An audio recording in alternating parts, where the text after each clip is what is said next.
योग से संपूर्ण आरोग्य, योग से संपूर्ण आध्यात्मिक विकास पाने के लिए, सेल्फ हीलिंग और सेल्फ रियलाइजेशन के लिए हम सब कर रहे हैं योग का अभ्यास।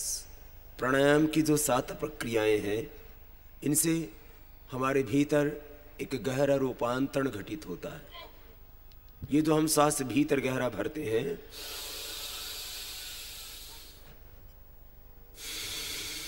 और बाहर छोड़ते हैं, यहीं से प्रारंभ करते हैं प्राणायाम के अनुष्ठान को। दोनों हाथ घुटनों पर ध्यान मुद्रा में, आंखें बंद, मन सहज, और एक लय के साथ, एक रिदम के साथ, एक तन्मयता के साथ, एक तानता के साथ श्वासों को भीतर गहरा भर रहे हैं और बाहर छोड़ रहे।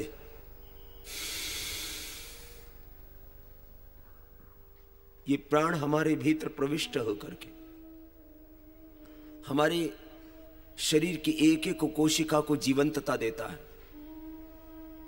हमारे शरीर के अंदर प्राणायाम करने से एक्स्ट्रा स्टेम सेल्स जनरेट होते हैं और ये अतिरिक्त उत्पन्न हुए स्टेम सेल्स हमारी मृत प्रायः पड़ी कोशिकाओं को पुनः जीवंतता देते हैं।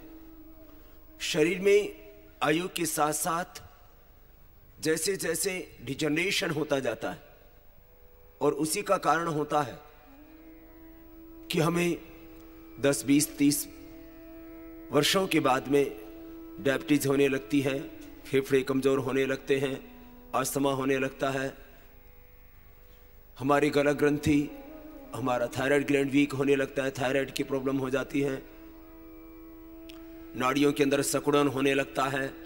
जैसे जैसे हम तनाव में जीने लगते हैं,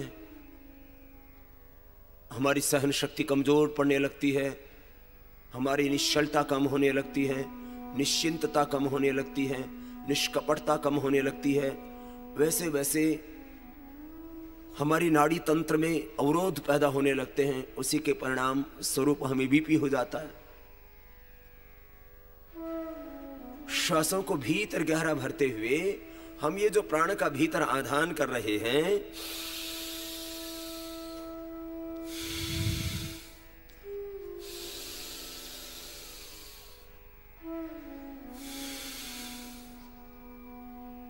ये प्राण तत्व, ये ऑक्सीजन हमारी एक एक कोशिका को जीवंतता देता है।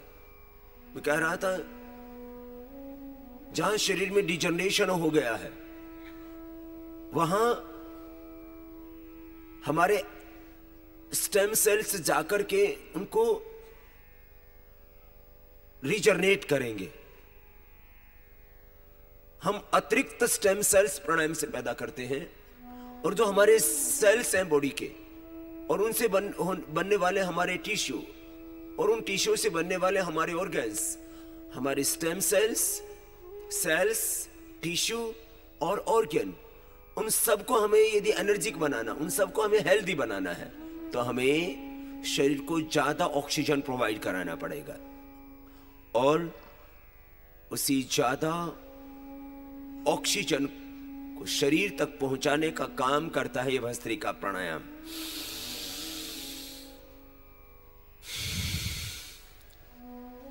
दीर्घ श्वसन की क्रिया, डीप ब्रीदिंग, डायफ्रागमेटिक डीप ब्रीदिंग, योग से संपूर्ण आरोग्य पाने का प्रथम साधन।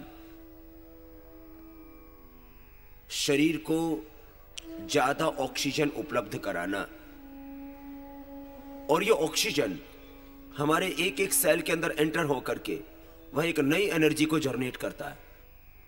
यह ऑक्सीजन मात्र फेफड़ों में नहीं रह जाता है, अपितु फेफड़ों से हमारी रक्त कोशिकाएं इस ऑक्सीजन को अवशोषित कर लेती है, एब्जॉर्ब कर लेती है, और वो फिर ऑक्सीजन हमारे सर्कुलेटरी सिस्टम के माध्यम से हमारे पूरे शरीर में पहुंच जाता है।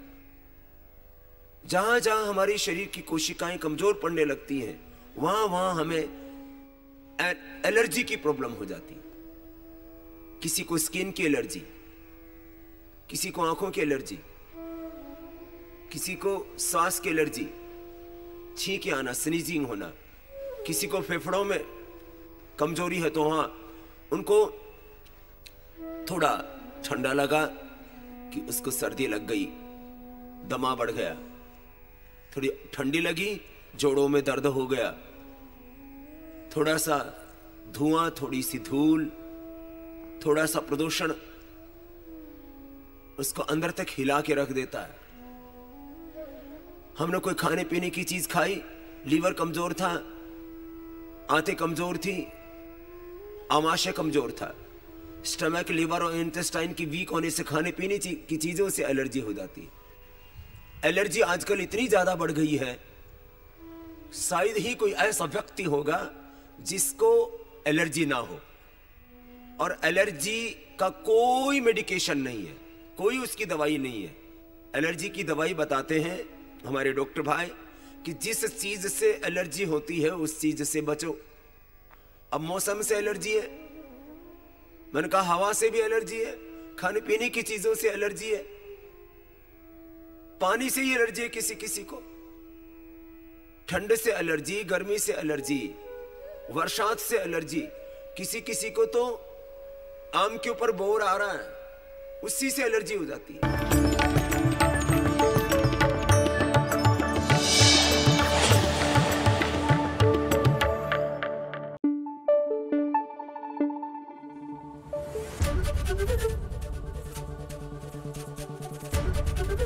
एबीपी न्यूज आपको रखे आगे।